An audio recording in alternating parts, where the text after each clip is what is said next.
Hello everyone, my name is Ann Théato and welcome to episode 22 of the Psychic Matters podcast.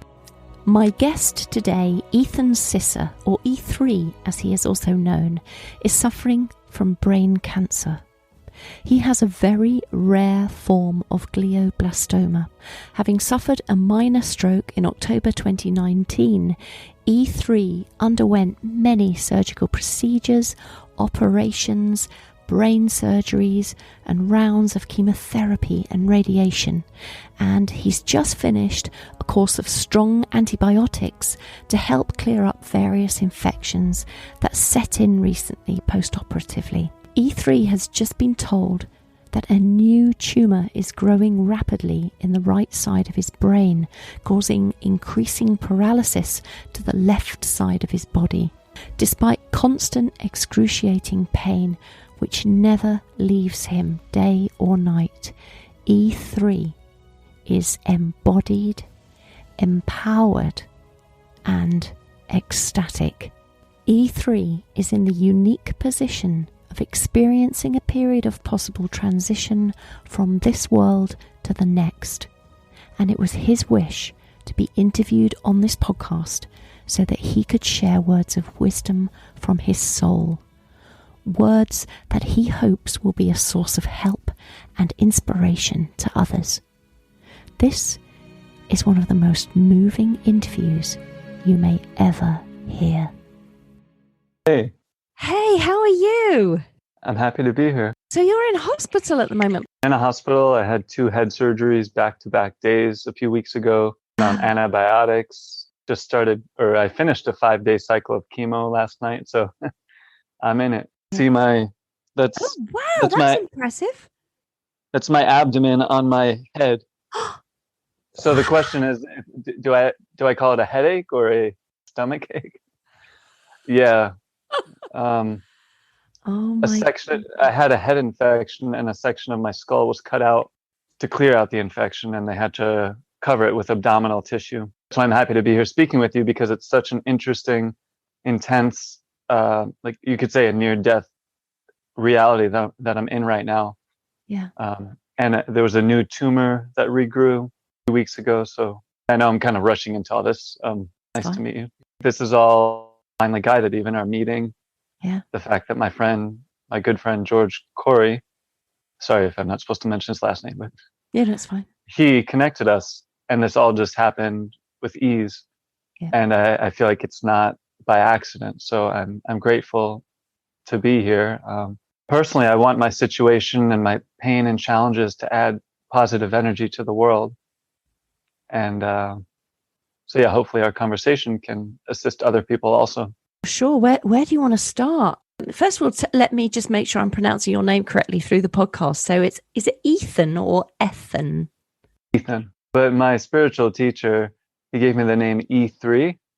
It means embodied, empowered, ecstatic. So you call me Ethan, you could call me E3. I told you by text messages that have gone back and forth between us that my own brother is dying of a brain tumor, and it's such a coincidence that that's exactly your illness. So yeah, E3, let's begin by maybe telling us a little bit about you, who you are as a human being first, and then how you came to be in this hospital with this illness, and then we can go from there. Sure. I usually don't think about it or describing who I am as a human being too much. I feel like we each have a unique vibration, a unique flow state, and a unique life purpose. And this is why we're here. And we each have different ways of channeling different energies and expressing our unique vibration. Yeah, I've been trying to follow that my whole life. And for many years, I ran away from it. And I feel like that was the cause of the glioblastoma, running away from it and bringing in different fears and stress and food choices and just a lot of energies that didn't support my unique vibration and creativity. But over the years, I started to connect more with who I am and the angel realm, the shamanic realms, and consistently stay connected to those inner gifts. And then last year, I discovered that I had glioblastoma. So it's kind of interesting. It was like, you could say, knowing myself as a child, then forgetting, then doing lots of work to remember, feeling the happiest and the healthiest I've ever felt. And then in October 2019, I had a minor stroke and discovered glioblastoma, brain cancer. So I felt like since I discovered it, that it was God's plan and my soul's plan to have this experience. And so even our meeting feels like it's all part of it, and that something really beautiful is happening right now in my life. It's very painful. It's very hard. So I had brain surgery in October 2019, which was very painful to recover from. And then 7 weeks of radiation and low dose chemo. And then that aggravated grand mal seizures. And then in February 2020, an infection formed again, and I needed another head surgery. And then the head infection came back even stronger. And in September 2020, I had 2 more head surgeries, which I told you earlier, to clean out the head infection. So I've been in the hospital since September 11th, 2020. And then while in the hospital, I started to notice weakness and numbness on the left side of the body. And they did MRIs and discovered that there was a new tumor growth. So now that's like the next thing to address. But I feel like this has been a long death rebirth experience, and I'm kind of at the tail end of it in a sense. When you say rebirth, how does that seem to you? Well, I definitely feel like it's individual for me and then part of this collective awakening that's happening. So I feel like the old energies of who I used to be, most of them are released. The old relationships, the old patterns, the old beliefs, and all of that. And then the rebirth is, I feel like there are higher, I'll send you some art after our conversation. So that's one of the areas where I clearly channel from different realms. So I feel like there's more of those energies that are going to come into my heart and my life. And I feel like this experience that I'm going through right now is part of it. It's hard to describe, but I feel like for me, like I was meant to be the person to go through this specific journey. A lot of people would either be dead or would have given up or just, I don't know, wouldn't have made it this far. So I feel like my soul made it this far for a reason. And every day the practice, it's kind of cliche, but the practice is really just being present. It's a huge mystery. Like I could leave the body very, very soon, like very soon, or it could be quite a long time. So I don't know. But I know the whole time my soul and my mind have been very happy and very like it's just everything. It feels right, even though it's not easy. Can't imagine how difficult your challenges have been there, E3. I really can't. I can see you on screen, and to me, you look pretty young. People that are listening won't be able to know how old you are. Do you mind sharing that? Sure. Yeah, I'm 36. Wow, that is very young. And yet you seem so wise. Have you always had that about you, that kind of wisdom that you carried through life? Yeah, I always felt it, but because of fears and societal programming, I kind of either suppressed it or I would run away from it. Yeah. But now I just accept who I am and try to follow my intuition. Before you got sick, then what did you do for a living? What was your sort of day jobs? Well, the most recent thing, I was living with and supporting a shamanic community. So that was the teacher I was living with, and we had a small group of us, maybe like 10 or 15 people, kind of supporting the different retreats. Yeah, so I was doing things like healing and massage and farming, teaching yoga sometimes. Once in a while, I'd teach a belly dance class, which was fun. And yeah, that was the main thing. I'm interested in how you came to your spirituality through your lifetime here so far. So obviously you're getting deeper into your spirituality because of your situation right now.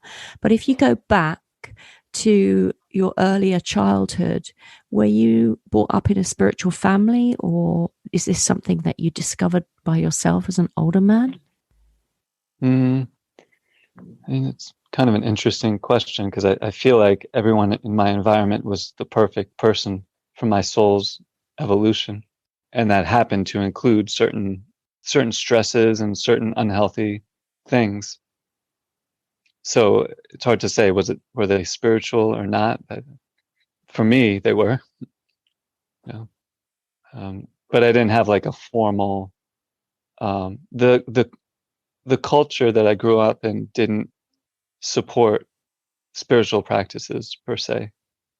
Definitely not the school, not the larger community. It was very mainstream. So if that was your environment and that's kind of what you journeyed through, how did you come to join the shamanic community and be part of that? Well, I think it was just kind of like my destiny, I guess. So over the years, I would meet one person who kind of would inspire me in one little way, or they would have an interest in like crystals. And none of my friends knew about crystals, but I would just meet somebody and then I would get interested in them, forget about it. And then somebody else would introduce me to yoga. So it kind of just one thing led to the next. Actually, I guess one of the most important things was when I was 18, I was really suicidal. And when I was in a mental hospital, I read a book called Meditation. So in the hospital, that's when I started to meditate. And then after I got out of the hospital, my mom scheduled a channeling session with a woman. Her name is Pat Rodegast. She's not alive right now, but she would travel around the world with Ram Dass and do her channeling sessions. She was one of the first people to do it in this country. She was very like legit and very authentic in her work. Pat Rodegast, she channeled Emmanuel. So when I was 18, that's why I said 18 earlier. I was thinking of when I was 18 years old, I had a channeling session by Pat Rodegast. Like it changed my life. I've listened to that recording thousands of times. And so it didn't tell me my future, but it told me about myself and my path. And it was very accurate. So that kind of inspired me to follow my intuition even more. And like it kind of awakened something in my heart, that session when I was 18. So then since then I would try to like do different practices and then eventually I ended up in Maui and met the shaman. And when that happened, everything changed because all of the work I had done up to that point was kind of preparation to meet the shaman. And then the shaman, he was like the dentist who did root canals pretty much. So it wasn't like everything got better necessarily, but I got to see everything more clearly. And then it took a few years of more inner work. And like I said, kind of integrating the childhood fears. And then in October 2019, that's when I had the minor stroke and cancer diagnosis. And then it's been a year of surgeries and pain and near death and seizures and a lot of beautiful blessings and miracles too. What is your prognosis? Well, I have glioblastoma, but there's a new tumor that regrew. And I actually need another head surgery because there's no plate on that part of my head. So I was going to have to recover from the head infection, wait at least 1 or 2 months, then have another head surgery to put in a new plate in my head. But now that there's the new tumor growth, they can't do that surgery yet. So I started chemo 5 days ago, which that was the very absolute last resort, but they can't do surgery on the tumor. They can't do radiation because I just have a skin flat. The radiation will destroy the skin. And if I do nothing, then the tumor is going to continue to grow and the left side of the body will get more and more paralyzed, which has been happening the past few days. So the prognosis, it's even the most optimistic person would say it's not very good. But I'm still alive now, still breathing. How does that sit with you in your soul or your heart, knowing that there is this period of possible transition from this world to the next for you, which could happen at any time from now? Well, I guess with all of us, it could happen at any time. We just don't know. But for you, obviously, things are a little more pressing. How does that feel for you? Yeah, to be honest, it feels perfect. Like it feels like my whole life has led up to this and prepared me for this. Even just symbolically, the fact that I had that awakening when I was 18, and then it's been 18 years of preparation until now I'm 36 having this experience. Like I feel like either there's going to be a miraculous healing and it's going to lead into the next stage of my life purpose, or it'll lead to leaving my body, and that's going to lead into the next stage of my life purpose, but in a different realm. But yeah, there's a sense of like completion that I've been feeling. Of course, there have been extreme fears and stress and all of those human things when it comes to death, but there is a sense of that I've prepared for this, my heart, and in it's hard to describe. It just feels like something feels very right about what's happening. Sounds like you feel very peaceful about it. Yeah, and it's every night. I mean, the pain is so extreme in the left side of the body, paralysis, and just the extreme head pain from the tumor growing, pressing against the nerve. It's just a constant facing death, but also facing, like, the dreams in my heart are still there. My hope in life, in God, and in other humans is still there. The things I want to create, the ways I love to help people. So those are still very real for me. I'm grateful I haven't become bitter or hopeless through this situation. So it almost feels like walking in both realms right now. And people say, yeah, anyone could die any moment, but for me, it's a little bit different, because of the situation. So I'm trying to make the most of it because I didn't consciously choose to have this experience, but I feel like my soul did, and Great Spirit did. So it's kind of a cool opportunity. Like, not everyone gets to experience this in this way. And if I am going to leave my body, I do have some notice. That's kind of a cool thing. Not everyone does. That's how I've been feeling about this. Thank you for sharing that, E3. That's really interesting to hear.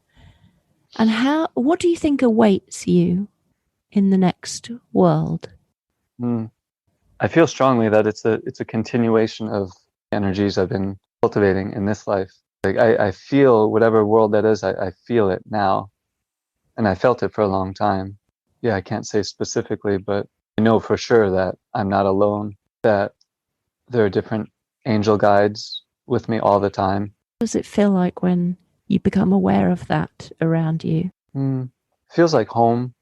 It feels like what I call my unique vibration, that was kind of activated when I was 18, which I ran away from for many years. So I feel it. When I was in the mental hospital, they did different scans, and they saw a small mass in part of my brain, like in this. It's hard to use. This is my left hand. It's hard to use the left side of my body, but it's kind of in that spot, like in the top front. You're middle. Just pointing at the top front. Yeah. Yeah. Yeah. For those who aren't watching. So yeah, I started to feel that. They did the MRIs and they saw an actual little small white mass, and they didn't know what it was. So they sent it to different hospitals. And the conclusion that they came up with is that they still don't know what it was, but they said that it's not harmful. And then when I had the channeling session with Pat Rodegast, without me saying anything, she described that space. And she said that space, it holds, it contains stored information and wisdom. And if you wish to, you can share it with people, but the choice is up to you. And since then, I would feel it more and more. And it would feel like home, feel like, it wasn't like I was able to verbally channel spirits or anything like that. But when I would connect with it, I would experience miracles. I'd feel love in my heart. I would meet the right people, and experience lots of synchronicities, like I said. And then eventually the art would come through, which I'll send to you. And also I feel a connection with Emmanuel, even though for me, it's my unique vibration that I feel in my body, in my heart. But that space in the top of the head, it's also connected to Emmanuel for me. So when I feel that space, I feel the truth of who I am, and I feel strong presence of Emmanuel. And I just learned a few months ago when I was reading the Bible that Jesus' father named him Emmanuel. It means God is with us. So for all these 18 years, I was connecting with Emmanuel. And if I told anyone else, they would think I'm crazy or If anyone else felt this, they would go to the hospital immediately. If they felt like a buzzing vibration in the top of their head all day long, it's not what most people experience, I don't think. But I would feel it all the time. And it was challenging because I didn't know how to channel it. So often I would just get very frustrated. Often I would run away and escape to kind of close down that space. So like I said, it took many years to accept that space and feel worthy of it, you could say, because it felt like love that I was feeling all the time, and to just be okay with feeling it. So that space has helped me a lot get through this past year. I think it's kept me alive too, actually, and brought in support, brought in miracles. So who knows, maybe one day I'll have a more tangible way of channeling that space. But for me, it's enough to just feel it and kind of follow that love. Emmanuel, to me, well, I don't know who Emmanuel is. Is that an angel or a... For me, yeah, it is. It's like a spirit that I feel. And it also happens to be the name of Jesus. So it's possible that Pat Rodriguez was channeling Jesus and I didn't even realize it at the time. She just named him Emmanuel, which is another name of Jesus. And it also means God is with us. So on a side note, like, people say Jesus is coming back, but I feel like it's an energy and a consciousness coming through the world. And I don't think it will be just one person coming down from the sky. So I have my own connection with that energy, Emmanuel, and it's very personal. So yeah, it feels like a spirit guide. It feels like a really good friend that I've known for eternity. It's so funny because I have exactly the same spirit guide. I don't call him Emmanuel. I call him Jesus because he looks like Jesus, but I actually think he is connected to that same force, that love, that place of home, that friendliness, hilarious as well at times, and a real person who really supports. Can I take you back to when you were 18, Ethan? You spoke of feeling suicidal, and I know lots of people listening to this, myself included, have been in a dark space where that has been a consideration. How did you arrive at that yourself? I just didn't feel at home. I think that was the root of it. And then nothing would help me. No amount of escaping would help me connect with home. And then it was hard because I was at college at the time and it was just a very mainstream college. Basically, like, my soul was not being nourished, and I didn't know any other ways to go back home besides trying to kill myself. Yeah. That's interesting. Thank you for sharing that. And so it was the meditation that brought you through that connection with Pat. Well, after I got out of the mental hospital, that's when I had the channeling session with Pat, and that kind of like awakened something in my heart. And then I got into meditation and yoga, and I started giving yoga therapy and teaching yoga and giving massage. So it's like all these inner gifts were awakened. That was really helpful. Through that pain that you've gone through yourself, I'm not talking about the physical pain that you're in now with this illness, but your emotional pain, you must have, and through the shamanic community and the work that you've done with other people, you must have touched a lot of people's lives in the time that you've been here on Earth. Yeah, I'd like to hope so. I mean, I tried to do my best. Yeah. It's hard to say. Try to just follow my heart and then trust that good things will happen. And even now, it's happening a lot, actually. I usually don't like social media and things like that. But a few weeks ago, somebody suggested that I start making YouTube videos and Facebook posts. So I would just listen to my intuition and share things and share what's happening. And I've gotten so many people who said that what I'm sharing and how I'm going through this experience is helping them. So that's a good thing. Yeah, it's a really, really good thing. And I feel like that's, sorry to interrupt. I feel like that's the big part of the awakening. It's not an individual awakening. Like, we have to help each other. Like, we don't have to, but we can. And like, that's what we're here for. I feel like love each other and to help each other. And I don't feel like I think the old way is individually awakening, and, but now, like, there's so much beauty we all have to share with each other. And I really feel like we're going to lighten each other's load in this journey. It's something I'm feeling really, really strongly. And I feel like that's part of why I've been put in this situation and why it's not even like I'm trying. I just feel a deep connection to Emmanuel and like an honest peace in the situation. Because some people I've met, they don't even realize I have the brain cancer and everything because I've been so usually peaceful and positive. Most people would probably be freaking out all the time. So personally, I'm like bearing my own cross, you could say. Not easy, but I'm trying to keep that attitude. And I feel like other people are, and together we can transmute these energies. And I can definitely feel how higher energies want to come through the planet right now. It's almost like the angels they just want to come in. I've seen that in friends and other people I know. So that's something I'm experiencing in my own heart, and I'm trying to just stay strong and humble at the same time. Because I can't imagine many more situations that would require this much strength and humility that I'm in. So it's kind of a cool practice right now. You spoke earlier in the interview about your dreams. You still have your dreams and you still have your hopes and you still have the things that you want to create. When you pass from this life, people left behind who adore you and love you might feel sad that you weren't able to fulfill those dreams and hopes and create all those things you wanted to create because you are only 36. And have you got anything you can offer to the people that are left here thinking about you? I don't know. On a certain level, I feel like, for example, even I flew from Hawaii to New York with the intention of working and then going back to Hawaii.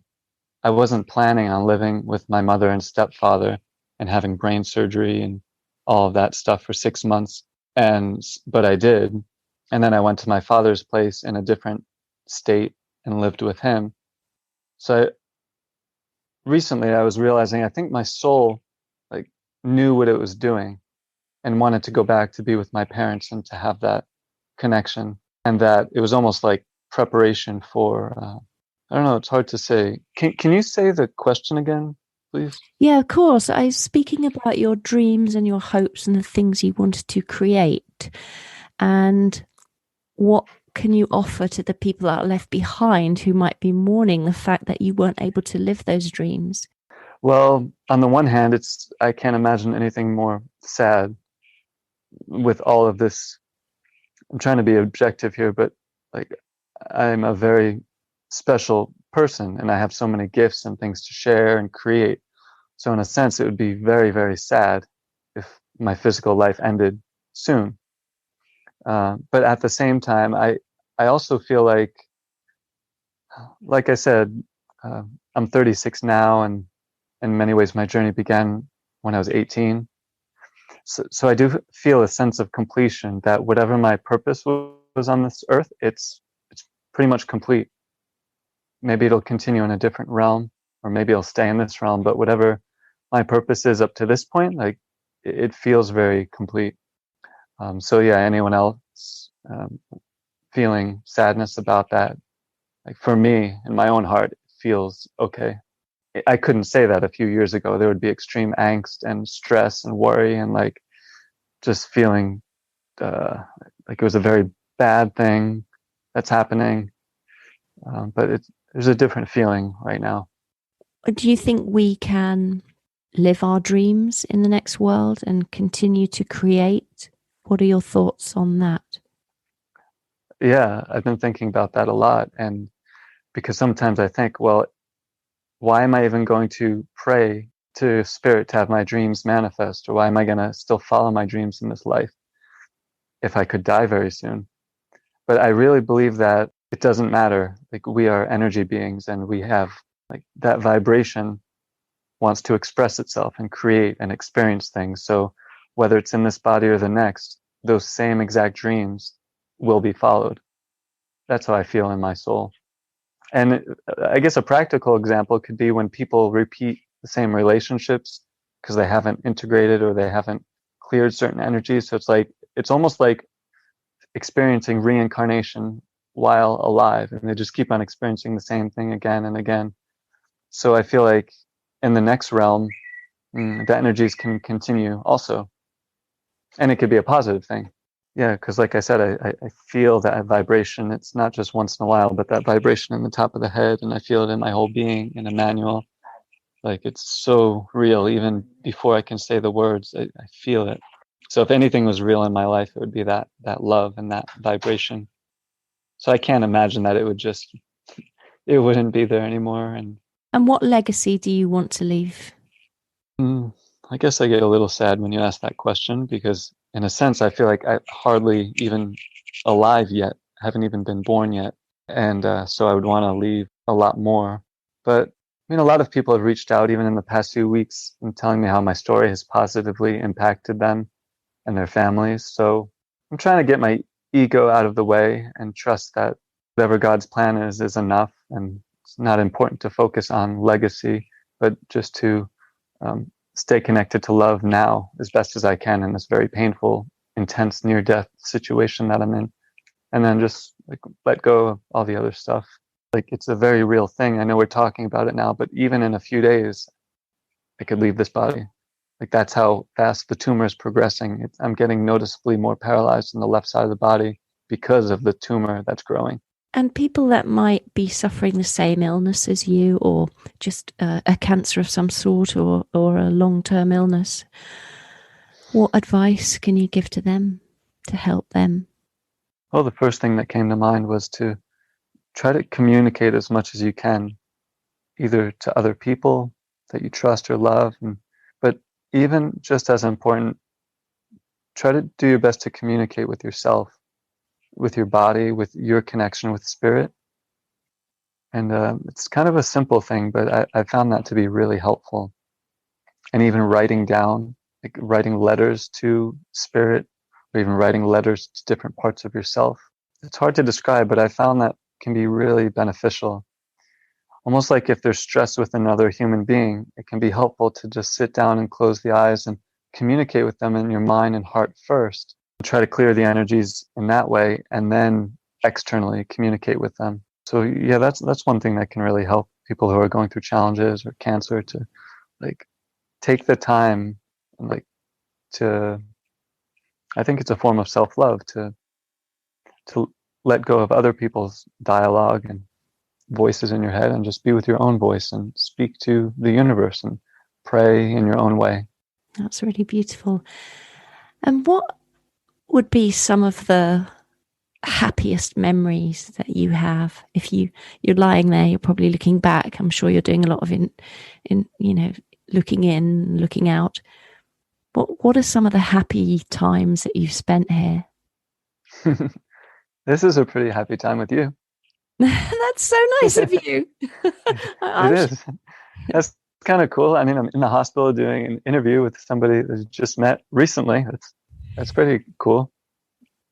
So I think if I think back to some of my happy memories without really thinking of anything in particular, I guess the things that make my heart sing are the things that you've already spoken about, that connection that you've spoken about to Emmanuel, to your God, and that peace that comes, that shines through my own personal happy memories here. I wonder if that would be the same for you, maybe. Definitely. And like every time that I've come close to death, like if there was one person I could see again, it would be my shaman and teacher. His name is Om. So if I had to choose something external that was like a happy memory, it was being with him and being in ceremonies with him, and the love that we shared and created in those spaces. That was like, usually I'm not really nostalgic, but yeah, that was a happy memory. But like I said, right now, this is probably the happiest time of my life. Well, it is internally, it's the hardest externally, but yeah, it's such a unique experience. Nobody would choose to have this. So now that I'm having it, it's like I get to, like I'm trying to make the most of it. And also, a friend told me recently that a few months ago that I was running away from the pain because there was so much pain. And he said that often in intense pain and challenges, there's so much potential energy. So we can use that energy for to serve our purpose and to serve who we are. And I never thought of it like that before, but that was helpful for me to just view it as a lot of potential energy. My brother has a brain tumour, and it's hard to talk about, but I'm going to go and visit him hopefully next week. And he's my sibling, and it's hard to let go of somebody. And I'm sure there are people listening to this podcast who, even your friends, who are going to have to let go of you and your mum, your stepdad and your dad. They're all going to have to release and let you go and let you carry on with your spiritual journey. And I don't know if you have any advice for people out there who are facing this, not themselves, not being ill themselves, but facing having this illness in their family or in their friendship groups. And how do we let go of somebody?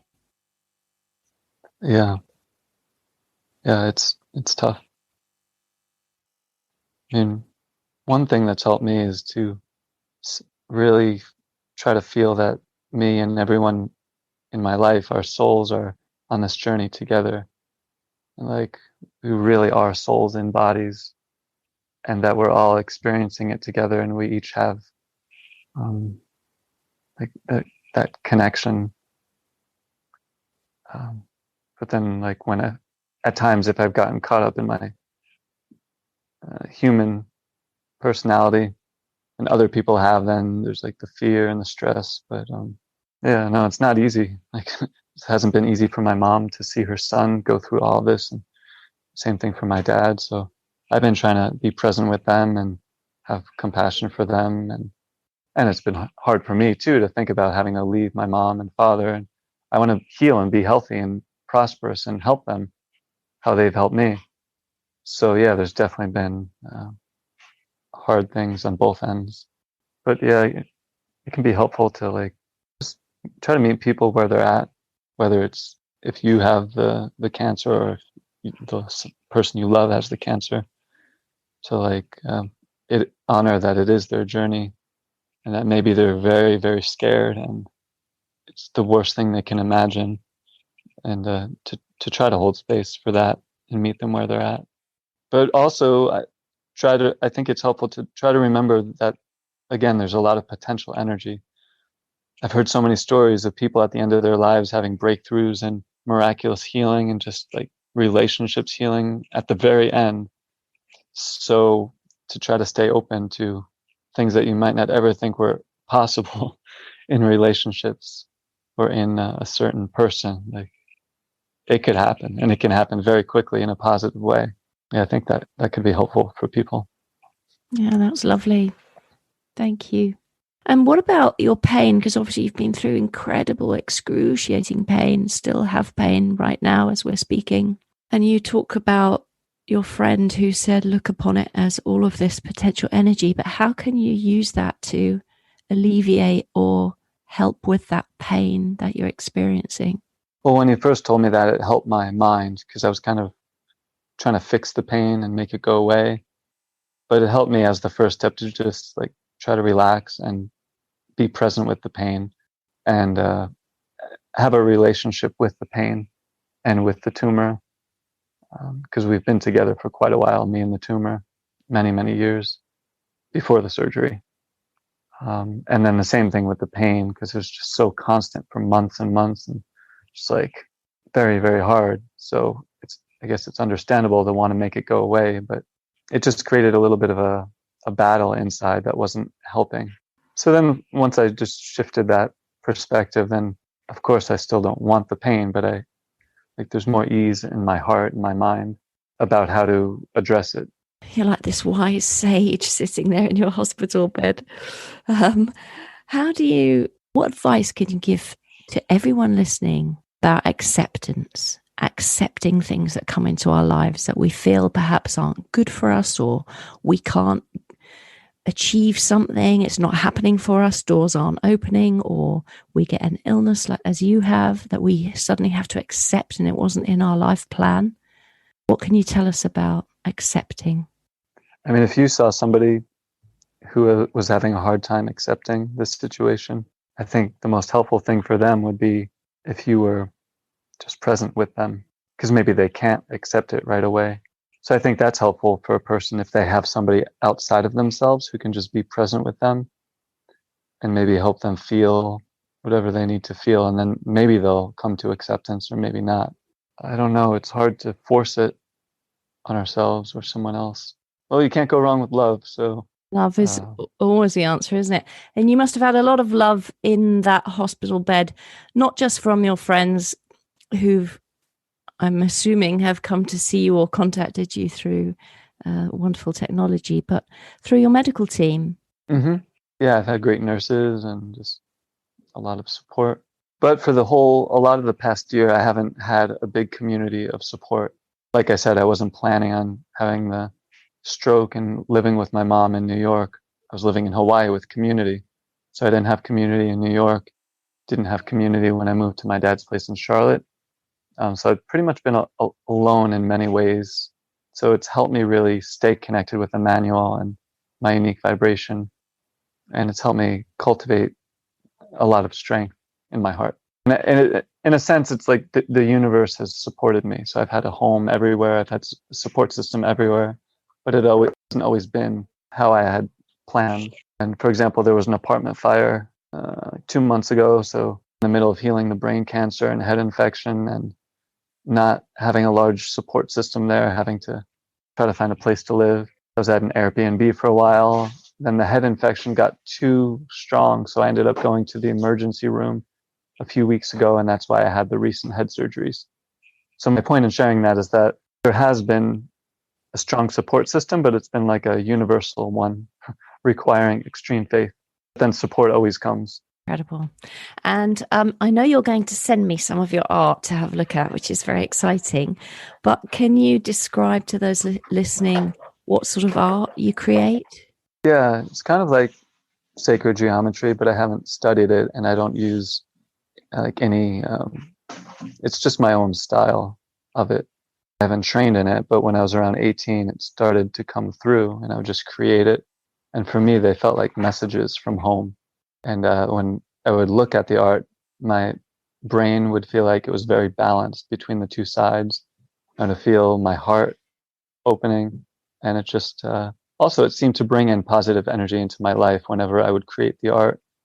And people would say the same thing whenever they would see the art. So that's one reason I want to live longer, especially now with the technology of an iPad. That was like a dream come true. Because for many years, I would have to create it by hand and it would take hours and hours and hours. And then I'd have to take a picture of it. But if I tried to print it, it'd be really low quality. But now with the iPad, I could create art so much quicker and it's the highest quality possible. So yeah, that's, if I could create one thing to share with people, it would be the art that I would share.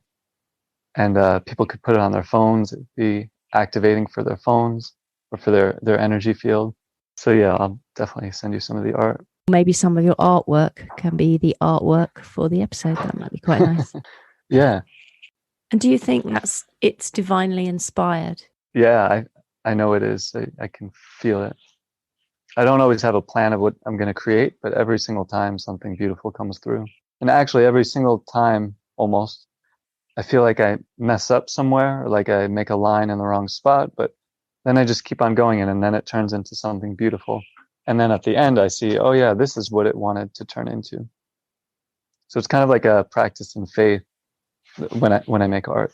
It sounds a bit like a journey through life, Ethan. When things happen and you don't really know why, but then you look back and you go, oh, I see. It was for that reason. Yeah, exactly. I think what I take away from our wonderful conversation this evening is your sense of peace and your sense of acceptance of where you are and that everything's fine and everything's okay because you feel this peace. Yeah, that's simply put. Mm-hmm.